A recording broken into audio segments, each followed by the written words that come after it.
एक समय की बात है। एक छोटा सा गांव था जिसका नाम था हरितपुर। हरितपुर अपने सुंदरता, हरियाली और स्वच्छ वातावरण के लिए प्रसिद्ध था। लेकिन एक दिन गांव के बीचों बीच एक विशाल कूड़ादान बन गया। हर तरफ प्लास्टिक की बोतलें, थैलियां और अन्य कचरे के ढेर थे। गांव के लोग परेशान हो गए और इस समस्या का हल ढूंढने का प्रयास करने लगे। गांव में एक बुद्धिमान बुजुर्ग व्यक्ति थे जिनका नाम था राम प्रसाद, लेकिन सभी उन्हें दादाजी कहकर बुलाया करते थे। दादाजी का ज्ञान और अनुभव गांव के हर किसी के लिए प्रेरणादायक था। एक दिन गांव के सरपंच ने दादाजी को बुलाया और कहा, दादाजी, यह प्लास्टिक का कचरा हमारे गांव को गंदा कर रहा है। हमें इसे साफ करने का कोई उपाय बताइए। दादाजी ने गहरी सांस ली और बोले, हम सब मिलकर हमारे गांव को पहले की तरह साफ और हरा भरा करेंगे। लेकिन सबसे पहले हमें समझना होगा कि प्लास्टिक को कैसे रिसाइकल किया जा सकता है। गांव के सारे लोग एक बड़ी सभा में एकत्र हुए। दादाजी ने एक कागज और कलम उठाई और समझाने लगे। प्लास्टिक को पुनः उपयोग करने के लिए हमें उसे अलग अलग करना होगा। हम इसे साफ करके, गलाकर और नए उत्पाद बना सकते हैं। हम इस काम को हिंदी में पुनर्चक्रण भी कहते हैं।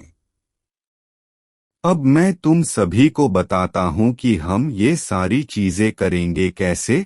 तो सबसे पहले हम दो समूह में बंट जाएंगे। उसके बाद एक समूह प्लास्टिक बोतल इकट्ठा करेगा और दूसरा समूह बाकी प्लास्टिक की सारी और चीजें इकट्ठा करेगा।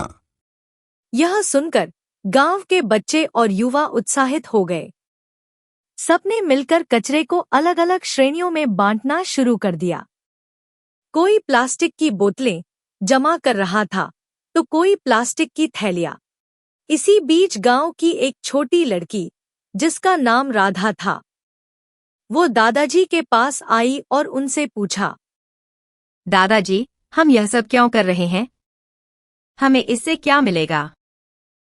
दादाजी बोले, राधा बेटा, अगर हम प्लास्टिक को सही तरीके से रिसाइकल करेंगे तो हम अपने पर्यावरण को बचा सकते हैं। राधा ने सोचा और फिर पूछा, इन बोतलों और प्लास्टिक के अन्य कचरे से हमारे पर्यावरण को कैसे नुकसान होता है दादाजी? दादाजी ने कहा, कोई भी ऐसी वस्तु जो वातावरण में गल नहीं पाती, वो सारी वस्तुएं हमारे पर्यावरण को और हमें नुकसान पहुंचाती हैं। जैसे अगर जमीन पर फेंक कर छोड़ दिया तो मिट्टी की उपजाऊ प्रकृति को लगातार कम करती रहती है, और जला दिया तो हवा को प्रदूषित कर देती है, और अगर नदी में बहाया तो नदी के जीवों के लिए मौत का कारण बन सकती है। ऐसे ही अगर भूमि पर छोड़ दिया तो जमीन पर रहने वाले जीवों के लिए हानिकारक हैं।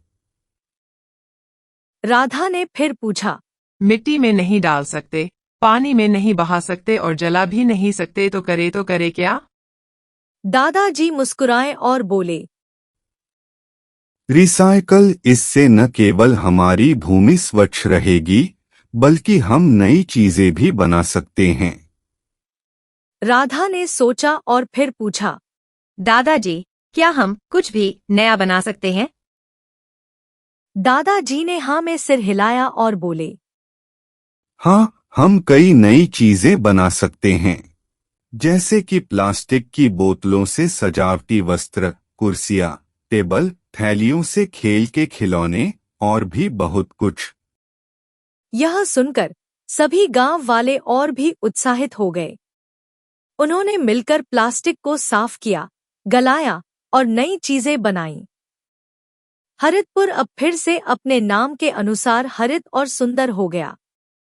एक दिन गांव में एक मेला लगा। उस मेले में हरितपुर के लोगों ने अपने बनाए हुए प्लास्टिक के नए उत्पादों की प्रदर्शनी लगाई। सभी लोगों ने तारीफ की और इस पहल की सराहना की। गांव के सरपंच ने दादाजी को मंच पर बुलाया और कहा, दादाजी, आपने हमें रास्ता दिखाया और हमारा गांव फिर से स्वच्छ हो गया। हम आपके आभारी हैं। दादाजी ने मुस्कुराते हुए कहा, यह हमारी सबकी मेहनत का फल है। याद रखें, हम सब मिलकर ही बड़े से बड़े काम कर सकते हैं। और हाँ, हमें हमेशा यह ध्यान रखना चाहिए कि प्लास्टिक का सही तरीके से उपयोग और रिसाइक्लिंग करें। इससे न केवल हमारा पर्यावरण स्वच्छ रहेगा, बल्कि हमारी आने वाली पीढ़ियां भी सुरक्षित रहेंगी। इस तरह हरितपुर के लोगों ने मिलकर प्लास्टिक रिसाइक्लिंग की प्रक्रिया को अपनाया और अपने गांव को फिर से स्वच्छ और सुंदर बना दिया। इस कहानी से हमें यह सीख मिलती है कि प्लास्टिक को सही तरीके से रिसाइकल करना हमारे पर्यावरण के लिए कितना महत्वपूर्ण है। यदि आपको यह कहानी पसंद आई है तो कृपया हमारे चैनल को सब्सक्राइब करें और वीडियो को लाइक करें। इसके साथ ही कमेंट करें और बेल आइकन को दबाकर हमारे नए वीडियो के नोटिफिकेशंस प्राप्त करें। आपका समर्थन हमें प्रेरित करेगा और हमें नई और रोचक कहानियों को आपके सामने लाने में सहायक होगा। धन्यवाद।